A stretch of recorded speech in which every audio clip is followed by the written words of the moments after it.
Est-ce qu'on peut vraiment être au courant du moment dans notre vie où on est vraiment au max? On est au prime, où on sait que là tout va bien, là on est beau gosse, on a plein d'amis, on a une famille qui se porte bien, on a une belle copine, on a un taf qui nous plaît ou des études qui nous plaisent, des passions qui nous revigorent à chaque fois qu'on s'y donne, qui marchent bien. Bon, est-ce qu'on peut savoir? Est-ce qu'on peut être au courant de tout ça? Parce que souvent, on le réalise seulement quand c'est fini. Et là, j'apprends rien. J'apprends rien à personne. Je suis pas philosophe et je suis pas le premier, ni sûrement pas le dernier à l'avoir dit ça. On se rend souvent compte des bons moments quand ils sont finis. Hmm, soit. Mais est-ce qu'on pourrait pas juste réaliser de temps en temps, se poser, se dire, bon, on fait un petit topo de ma vie, et là, ça va.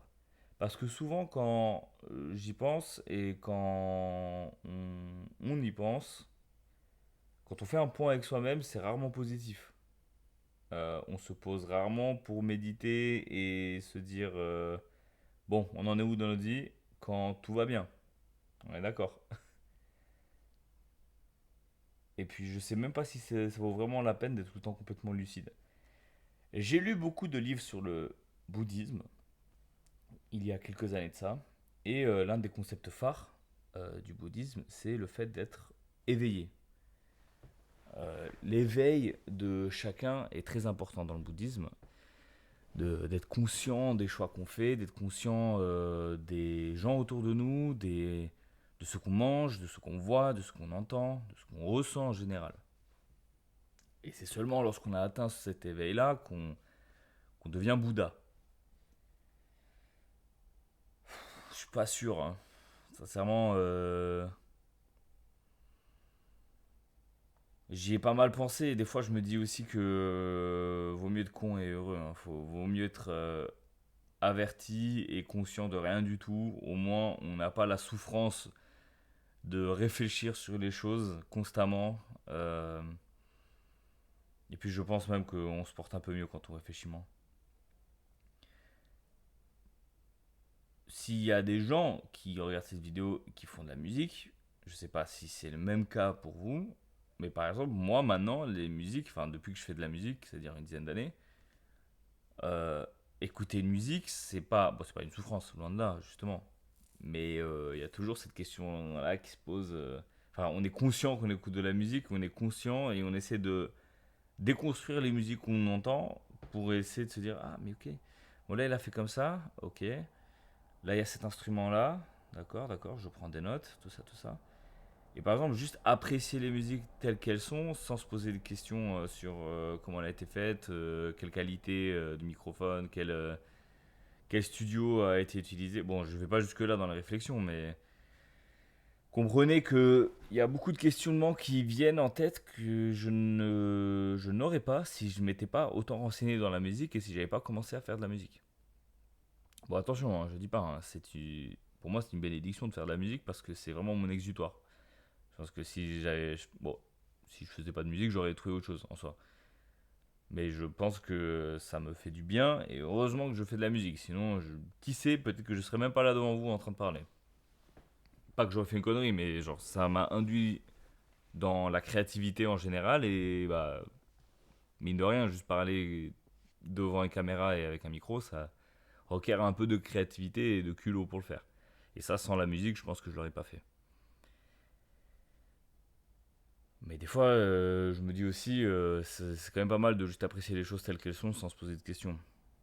Parfois, il faut juste apprécier les choses sans rentrer dans le détail de l'essence même de la chose, quoi. Par exemple, je pense que courir, marcher, enfin se balader, quoi.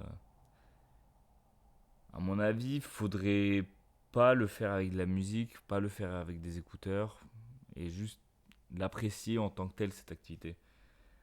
Le problème, c'est que bah, si on n'écoute pas de la musique, si on n'écoute pas un podcast, si on regarde pas une vidéo pendant qu'on marche, on court, ça c'est mon avis à moi, on se met souvent à réfléchir. Et quand on réfléchit, Toujours le petit bonhomme dans la tête là qui a des idées un peu saugrenues, quoi, et incongrues.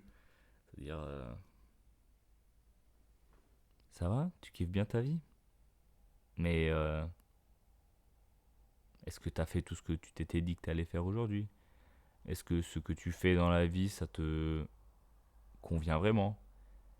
Est-ce que ça sert à quelque chose, ce que tu fais actuellement? Est-ce que si? Est-ce que ça? Et du coup, t'as un conflit interne assez chiant, quoi, où tu passes finalement le bon temps que t'étais censé passer à juste te balader, à découvrir du paysage, etc. Bah finalement, tu passes à réfléchir.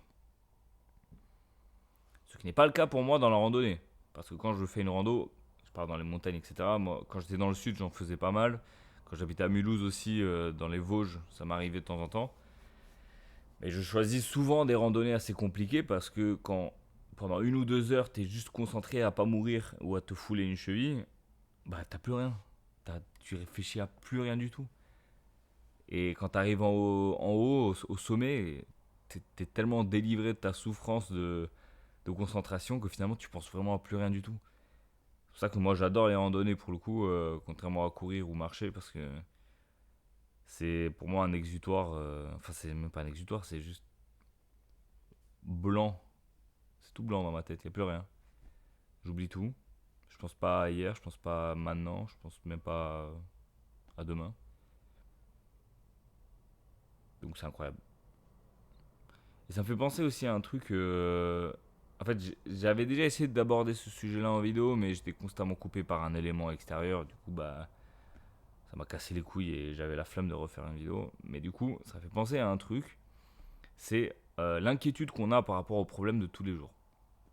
Ou même des problèmes assez spontanés.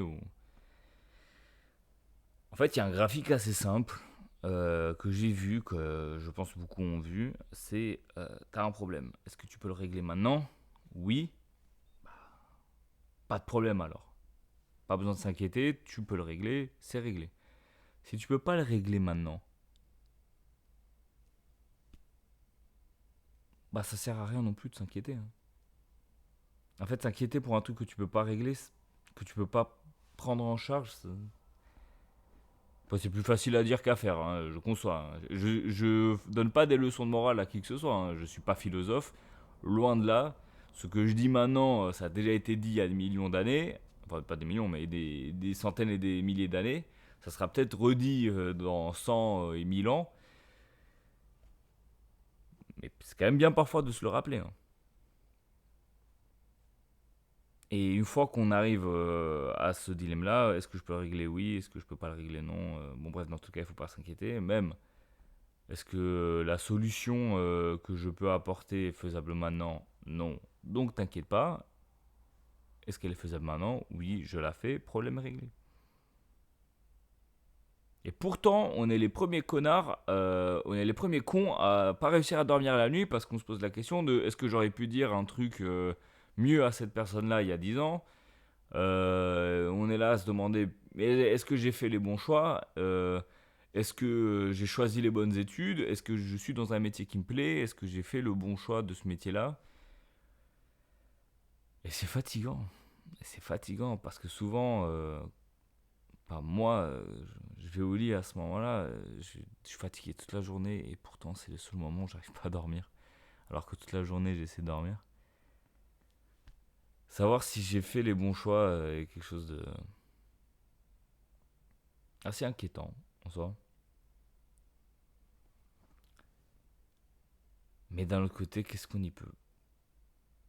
C'est ça le fin mot de l'histoire parce que là, de toute façon, dans tous les cas, je tourne un peu en rond.